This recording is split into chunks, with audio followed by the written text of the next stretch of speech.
And here we are, ladies and gentlemen, at the 9 o'clock position. We have our Red Zerg player from Team MVP, their last hope. It is Dongregu. And his opponent here at the 12 o'clock position, our Blue Terran player from the Team Evil Geniuses, the one and only Thorzane. Yep, and Thorzane just won an incredibly long mech game against MVP Monster. So DRG may or may not want to keep that from happening and go something a little more aggressive.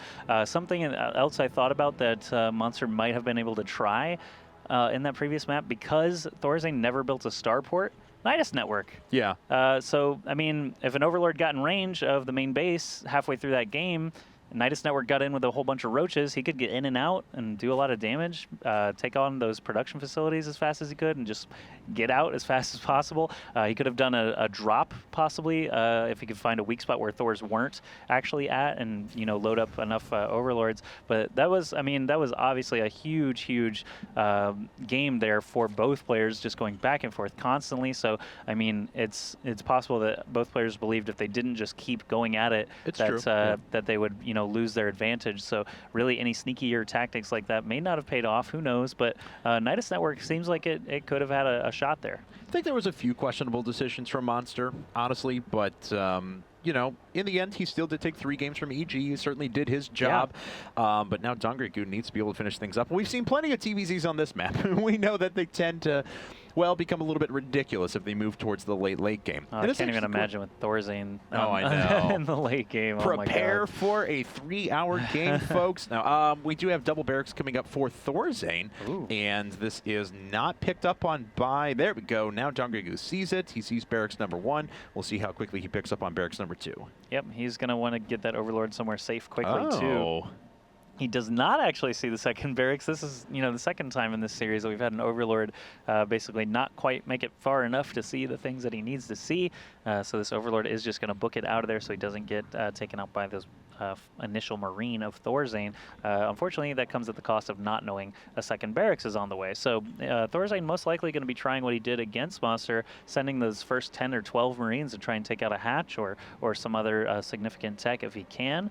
Either way, we do actually already have Marines streaming across the map. He supply blocked himself, though. He canceled the supply depot. I don't know if it was out of position or if he needed units to start escaping and then restarted it. So a little bit surprised about that. He starts his first bunker, which is going to have to be canceled, and it is. Dongregu already producing 6 lings now, but this is, okay, it gets canceled again. That's 50 resources of damage already done just by canceling. Now, of course, a lot of drones have been pulled off the line, but still, you know, Thorzane hasn't gotten too much done with this quite yet. That's right. You know, he did lose some mining time, but he still had enough minerals to make that first wave of lings be able to defend himself and both of those queens. So still not significant enough losses there for Thorzane to really count it as a win. It was just kind of a meh. Like, they ran into each other and nothing really happened. Thorzane does have control of the Zelnaga Tower right now, though he's still streaming in more Marines from those first 2 barracks. It looks like DRG has just kind of settled back a little bit. He's going to have to break that supply block, though, with that Overlord coming up. And, the poor Zerglings run right into the Marines on the other side of that visibility blocker. They're going to back up. But Zergling speed is on the way for DRG pretty quickly here.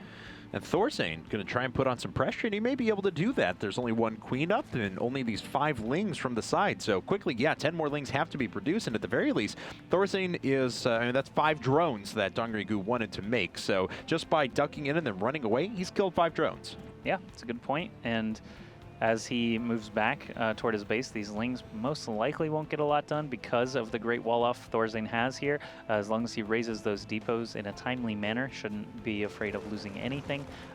Even the Marines out here are able to take out the lings before they can get into position. There's no speed yet, and DRG is making drones at the moment. Okay, so finally starting to drone up the way he wants to, and it's going after early layer tech. We saw this before, too, and we'll see if that's going to mean another quick round of Mutalisks. We saw that work pretty well against Puma. Monster was able to pull that off very successfully. and it could work against Thorzane, but we'll see if Thorzane gets in with some good scouts or at least some scans and picks up on what his opponent is doing. Okay, DRG does have his Zergling speed finished. He's still making more. If he can catch these depots down, he might have a way in. No, they're not down, but he can at least pressure the front. Thorzane has enough Marines to be able to deal with that, unfortunately for DRG, so he's going to head back over to the Zelnaga Tower. After seeing how many Marines were there, he knows they're probably a little bit lighter out here in the field. Thorzane did actually do a good job moving his back against the wall to reduce that surface area, but DRG obviously overcomes that, still loses a couple lings though. And once this layer is done, very curious to see what DRG is going to be doing tech-wise. Yeah, all 4 gas are up and running now. There's layer tech, and we'll see, probably a Spire, but yeah, there it is. Spire coming up in the back. All right, can you read that language at the top? I cannot, unfortunately. It says beta bach? No. Okay, sorry. I didn't know if that was German. I'm just kidding. No. I know it's not German. I was you know, just curious. It looks like it says Hyrule right there, actually, from Zelda. Either way, space language is difficult. We have not learned it yet. Maybe read that. Transit Shift Team 1 report immediately. Yeah, how come some of it's in English?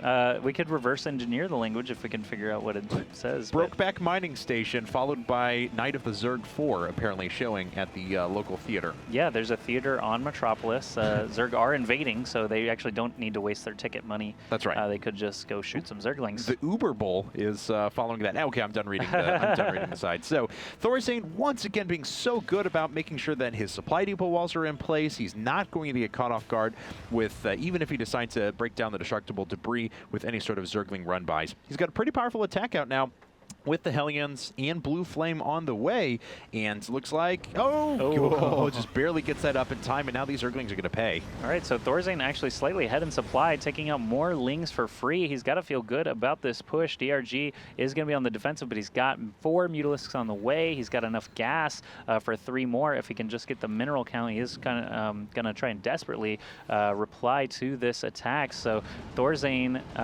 actually loading up 8 Marines into the main. There are some Banelings waiting at the top, so Thorzane will need to focus them down as best he can. He's going to lose some Marines very quickly there, and some more Marines. No, letting the Lings actually do the bulk of the damage. But if these Banelings get down to the Marines on the low ground, if the medevac can't save them all, then that would be a nice defense from DRG. He does have these Mutalisks as well. I don't know what kind of defense Thorzane has back at home, but we'll see. I don't see any turrets.